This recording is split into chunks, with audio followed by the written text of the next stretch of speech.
Hello guys එහෙනම් ඔන්න අදත් ගෙන අමුතුම කෑමක් සමහරක් කට්ටියන් දන්නවා ඇති මේ මොකද්ද කියලා. ඉතින් මෙහෙම තමයි තියෙන්නේ මේක. net එකකුත් තියෙනවා. Apple ගෙඩියක් වගේ නේද පේන්නේ. Apple net එකක් වගේ තමයි තිබ්බේ. ඉතින් මං shape එකේ net එක ගලවලා බැලුවා.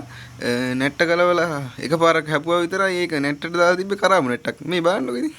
කරාබු net එකක් දාලා තිබ්බේ. මං අහන්නේ ඇයි මෙහෙම බලුවද ගන්න. ඉතින් මම මේක ගලවගත්තාම මෙහෙම තමයි තිබ්බේ නිකන් ටෙනිස් බෝලයක් වගේ නේද?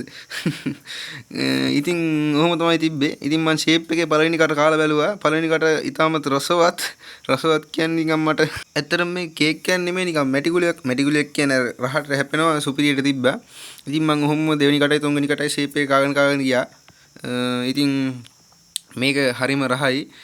මේකට මට දෙන්න පුළුවන් 10න් 8ක් වගේ දෙන්න පුළුවන්. මම මේක ගත්තේ වාරියපොළ MCA බේකරියෙන්.